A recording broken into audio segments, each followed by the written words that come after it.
La commune de la semaine. La commune de la semaine. La commune de la semaine fait étape à Rolbin. Je suis en compagnie du maire Gaston Leichnam. Bonjour. Bonjour.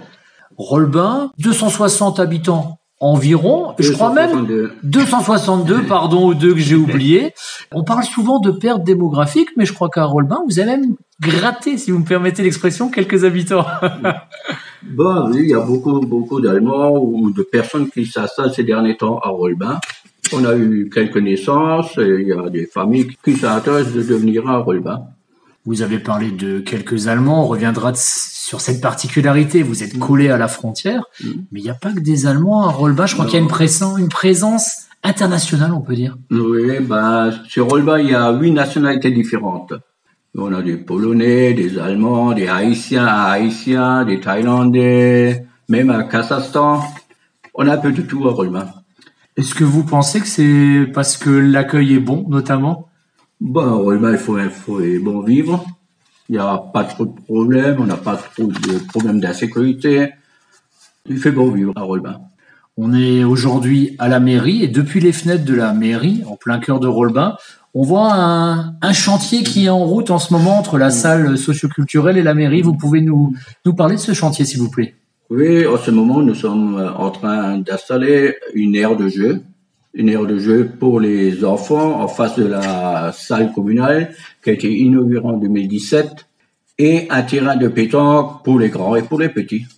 Ah, donc ça va être sympa et les gens qui loueront la salle pourront aussi en bénéficier. Il n'y aura pas que les villageois du coup. Voilà, je pense les gens qui vont louer la salle pour repas de famille, les enfants pourront jouer tranquillement sur une aire de jeu sécurisée pendant que les adultes pourront tranquillement faire leur repas. On en est actuellement aux travaux de terrassement. C'est l'entreprise Greybill, une entreprise du Beacherland, qui mène les travaux. Quel est le calendrier approximatif?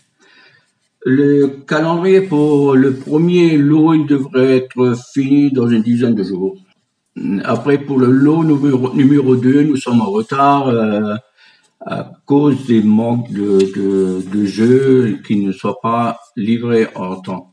Donc, est-ce que vous avez quand même à peu près une idée de quand il y aura les agrès installés, quand le terrain de pétanque sera prêt approximativement? Bon, le terrain de pétanque, il sera prêt plutôt, c'est pratiquement fini. Mais pour les jeux, il faudra attendre fin mai, je pense. Et vous avez déjà prévu les boules avec les conseillers municipaux pour vous faire des petites parties, des fois pour se détendre après un conseil municipal? Ah oui, bon, c'est peut-être pas le conseil municipal, mais il y a beaucoup de joueurs de pétanque, des anciens qui jouent encore maintenant, près dans le hangar de la pêche, qui jouent à la pétanque pratiquement tous les samedis, dimanches, même par ça, là. On l'a dit tout à l'heure, vous êtes collé à l'Allemagne. On sort d'Operdin, on est en Allemagne. Le Lahorn fait frontière entre vous et Riedelberg, le village voisin. C'est quotidien, c'est omniprésent, notamment avec pas mal d'Allemands qui habitent dans le village, vous l'avez dit tout à l'heure. Oui, il y a beaucoup d'Allemands qui habitent dans le village, beaucoup d'Allemands qui sont installés. Bon, c'est côté taxes et impôts, déjà, je pense qu'il y a beaucoup d'Allemands qui sont venus. Et je pense aussi qu'il y a beaucoup d'Allemands qui sont venus des villes qui préfèrent s'installer dans les communes un peu plus tranquilles que dans les villes.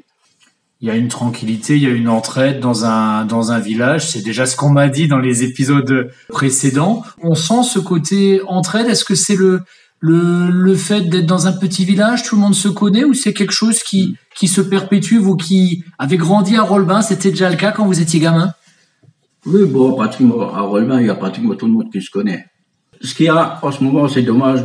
Dans le temps, il y avait toujours des restaurants, trucs comme ça, et les gens se rencontraient.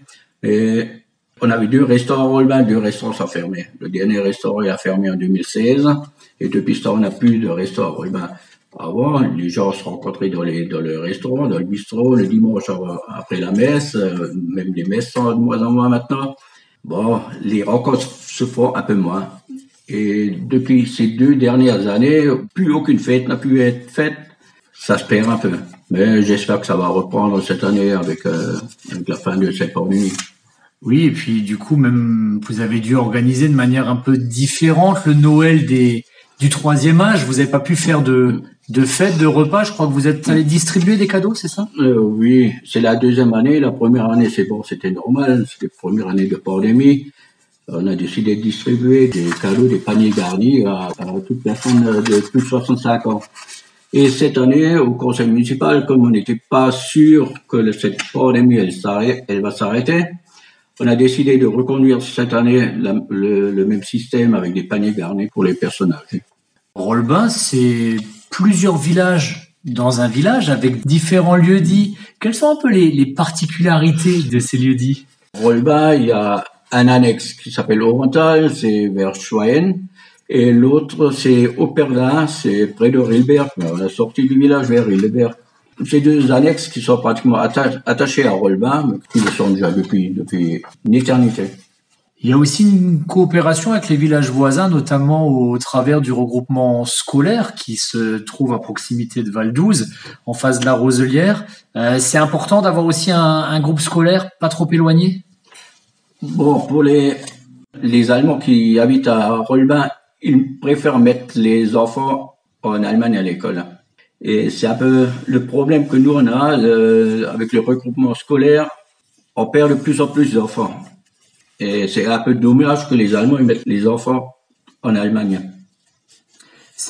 L'Allemagne est omniprésente aussi dans la vie de tous les jours. Vous-même, vous avez fait carrière, vous avez travaillé côté allemand et je crois qu'il y a pas mal de vos concitoyens qui traversent la frontière pour aller travailler au Palatinat ou alors en Sarre? Oui, bien sûr. Moi, j'ai travaillé à Michelin à Hambourg et John Deere à Zweibrücken. Et de nos jours, il y a encore beaucoup de Français qui travaillent chez John Deere et Michelin, mais il y a aussi beaucoup qui travaillent au Outlet Center. Et le Outlet Center, il est à 8 km d'ici, en passant par Operdin. Alors, c'est vraiment rentable d'habiter ici. Oui, parce que souvent les gens ont une image faussée de Rolbin. Ils se disent que c'est tout au nord du Beacherland. Certains disent que c'est au bout du monde en rigolant. Mais finalement, vous êtes à quelques kilomètres de Zweibrücken et quelques kilomètres de Pirmasens, les deux grosses villes locales. Voilà. Nous, on est pratiquement à 10 kilomètres des deux grandes villes. Et là-bas, vous trouvez à quoi tu travailles. On va enlever la casquette de maire. Je vous propose de retourner en enfance à Rolbin. Quand vous étiez gamin, on voit il y a un cadre naturel magnifique tout autour du village, entre ces vallées, la rivière, les petites collines, les bois. Est-ce que vous aviez un endroit où vous aimiez tout particulièrement aller avec les copains ou les... Ben, dans le temps, à côté de la rivière, on avait toujours un endroit où on pouvait se baigner. On se retrouvait toujours à cet endroit, on se baignait. On était toute une bande de jeunes et on sautait dans la rivière. Les plaisirs simples de la vie. Voilà. On avait un terrain de football pas loin à Operdin où vraiment les jeunes se retrouvaient aussi. Et il y avait toujours une vingtaine de joueurs de football de Rolbin qui jouaient pratiquement tous les semaines au football. Et on espère que ces moments de convivialité reviendront rapidement. Pourquoi pas autour de la future aire de jeu? Ah ben j'espère beaucoup. Hein. Gaston Leichnam, maire de Rolbin. Merci beaucoup. Merci à vous.